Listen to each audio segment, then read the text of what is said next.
Welcome to the WIDA CanDo Descriptors for English learners in the secondary grade. Feel free to join us.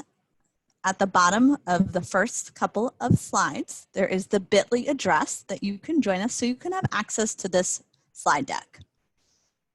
You can find it by clicking on the link at any of the bottom or by typing in bit.ly PD CanDo Descriptor. Hello and welcome. My name is Kristen Adams. I am a staff development facilitator at the Carbon Lehigh Intermediate Unit. And joining us today is Kathy. Good morning or good afternoon, Kathy. Hey, hello everyone. I'm Kathy Schick. I am a part-time staff facilitator at the IU and I'm a former ESL teacher.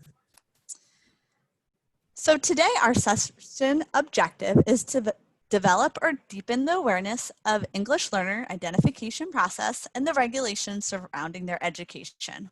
Also is to develop or deepen the ability to use WIDA's CanDo descriptors as an instructional planning tool. So before we get started, we're just going to make sure that we're all on the same page with all of the millions of acronyms in education. Of course, there's so many in the world of ESL as well. So you may call students ESL students. The preferred term right now is English learner. For a while, it was English language learner. So you might see ELL. We call them ELs or Ls. And we use the term ESL as usually the teacher, so the ESL specialist. In some districts, they also say ESOL. And then if you see the term, the acronym ELD, that's referring to the English language development. It can also be, you might also hear the ELD program. And then ELP is the individual students' English language proficiency, and that's measured through WIDA with a specific number, which we'll get into in a little bit. So as we start to look at our Ls, or how are they identified? There are several things that occur. They start from the moment the child steps foot in your building. The federal law requires that Ls are identified. This is done through the home language survey, taking a look at former school records, a family interview, the WIDA screening assessment, and then we decide if a student is or is not placed in an ELD program. The language goals identified, teachers are notified, and the student's progress is monitored and reported. They are an important part of the PA Ready Index indicators. They are a subgroup, and we want to make sure that we take into all of the consideration some of the things that our Ls can do. So that's what we're going to lead into. And we want you to keep in mind that English learners are expected to, as you know, but really think about this, they're expected to learn a new language and at the same time to keep up with grade level content. That is a really, really heavy lift. And their success is measured in two ways, not just one, not just academics, but they are tested. And as Kristen just said, it's part of the Future Ready Index, that their achievement is also measured in their English language development and their academic development. So there's a lot going on for English learners. So who's responsible for all of this and teaching our Ls? The Pennsylvania Department of Education states that the ELD program must be incorporated into all classes taught by non-ESL licensed teachers in which Ls are enrolled. What this means is it's all of our job to make sure that the instruction is comprehensible for all of our Ls. You must know your students, who are your Ls, who's being monitored, and make sure that when we are planning for instruction, we're taking into consideration that we are meeting the needs through modifications that we put in place for these students. Right, so just as I said, it's a heavy lift for students, the EL students, it's a heavy lift for the classroom teachers, no doubt. And that's one of the reasons that Pennsylvania is part of the WIDA consortium. Many states are part of this consortium. And WIDA, a nonprofit organization out of Wisconsin, WIDA offers a lot of supports for classroom teachers and ESL staff to make sure that we meet the needs of these learners. So one of the things is we get from WIDA is annually, we find out what EL's language proficiency level is. So you may be familiar with this. Every late winter, early spring, students who are in the ESL program are given the WIDA test, the WIDA access test. And the results, they're tested in 4 domains. WIDA uses these 4 domains for everything. So listening, speaking, reading, and writing. Those are the domains of language use.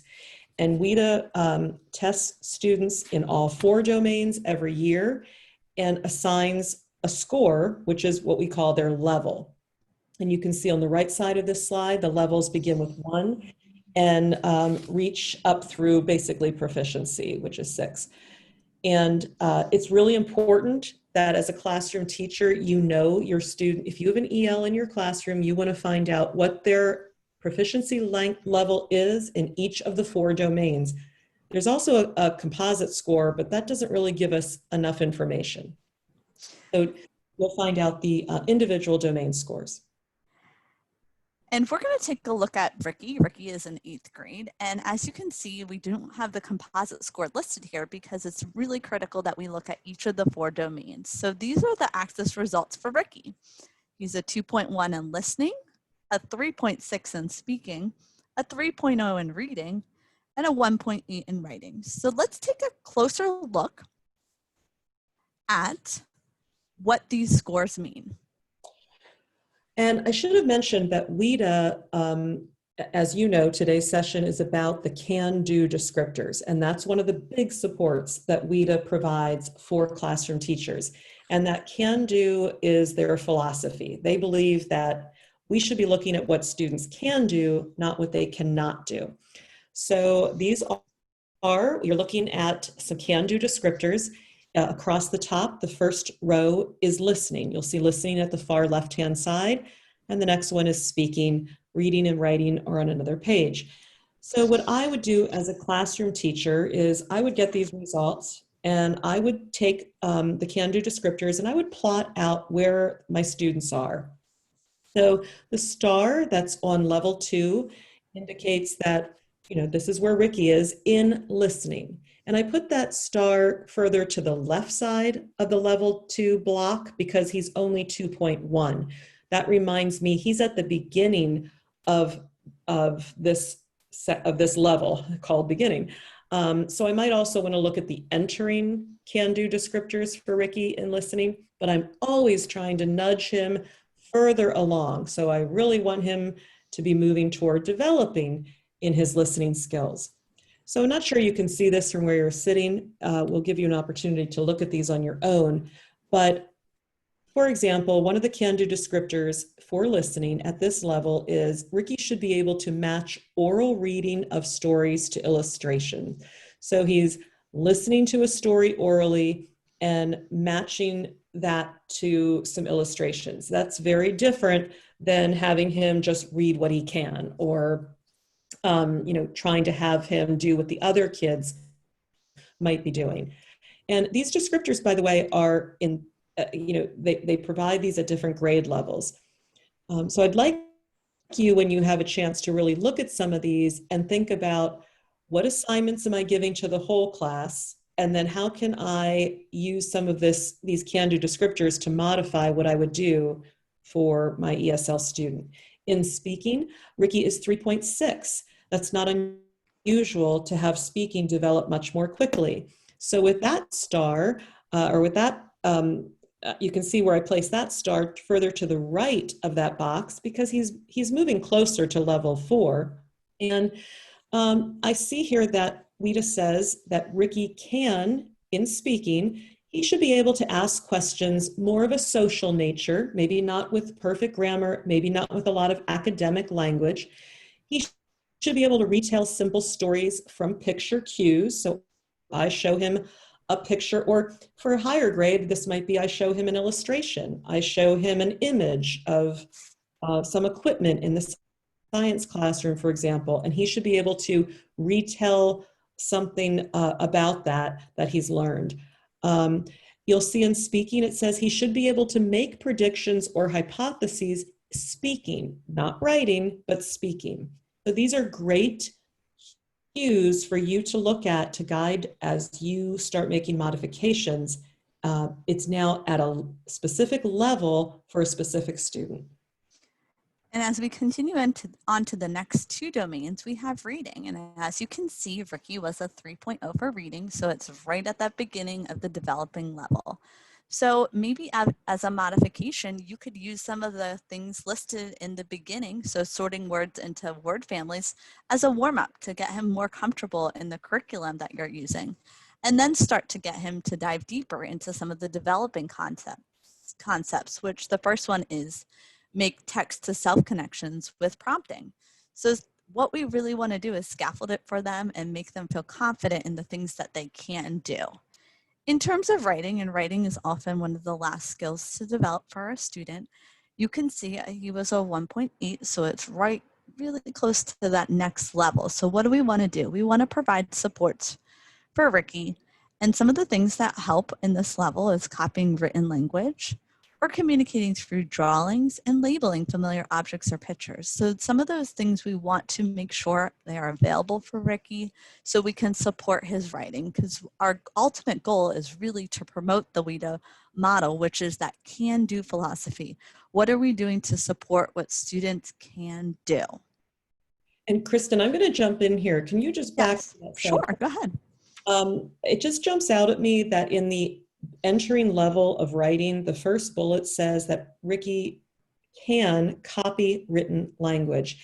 And that is not to imply that when you have a beginner in a classroom, you should just give them, here's an outline of a whole course syllabus, just copy this.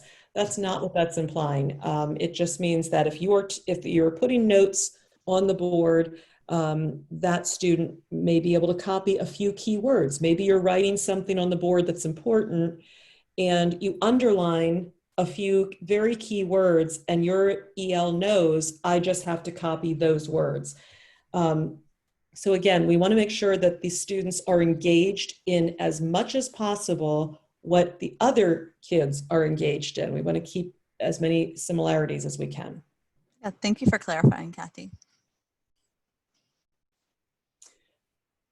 Okay, so the CanDo descriptors at first can be a little confusing because there's different versions. There's 3 different versions. Let's talk right about the version that you see in the center of this slide. That one does not connect to any content. That's the one you just saw Kristen and I talk about with Ricky. So you could use that if you're a music teacher, if you're a math teacher, if you're an art teacher, if you're a physics teacher. It connects, it's organized by the listening, speaking, reading, and writing, and by grade level. So we're showing you the grade 9 to 12 band. For that, you can look at any grade level you want when you click there. On the left side, you see a different version. It's the original version from 2007, and that is organized by the English Language Development Standards, and those standards are basically math, science, social studies, language arts, and everyday language. And that's another way to look at CanDo descriptors. And then most recently, WIDA came out with the key uses, the CanDo descriptors that are organized by what's the language we use to recount, to explain, to argue, to discuss. So we encourage you to look at all 3 of these versions and decide which one feels right to you. I will tell you, if you are not a content area, if you are if you are art or music or phys ed, you'll want to probably stick with the version that we used with Ricky, which is in the middle. So teachers use CanDo descriptors. These are some of the things that we're hoping you are using them to do. Develop lessons with differentiated language objectives, set language goals, explain process to parents and students. So how is that student going through the domains? What part are they, and where is the goal to go next? and advocate on behalf of students what they can do. We always want to be an advocate for our Ls and all our students, focusing on the things that they can do and using that as a basis to get to the next level. So our objectives for today were to develop or deepen the awareness of EL's identification process, which we started with in the beginning, and regulations surrounding the education. Remembering that it's our job to provide modifications for the L's in our classroom. All of us working together is how we can achieve success for all of our students. And also today, we wanted you to develop and deepen the ability to use WIDA CanDo descriptors as an instructional planning tool. So now what we would like you to do, you're going to stop the recording today from Kathy and you are going to practice using a CanDo activity using Maria. If you already have a student that you're working with and you want to explore that student and you have the 4 domains, if you have the numbers, not just the composite score, but you have what their score was in each of the 4 domains, you can feel free to use that student as a model as we explore and learn together. So Maria is in 11th grade, and these are the access results. So using one of the 3 CanDo descriptors that Kathy spoke about, pick the one that you feel would best meet your content area. And what you're going to do is work independently to review all of the versions and keep in mind all of the access scores. Note the descriptor in each domain that you think you might utilize. So when you look at Maria and you're looking at her listening skills and seeing that she's a 3.4, start to look at those CanDo descriptors, knowing that she's in the developing level. So when you're going to be planning for instruction in your classroom, what would that look like? How would you best meet her needs? After about 15 minutes, we want you to get together with a partner or in a group and compare the descriptors that you selected and discuss how they are relevant to your instruction and how would you integrate them into assignments and assessments.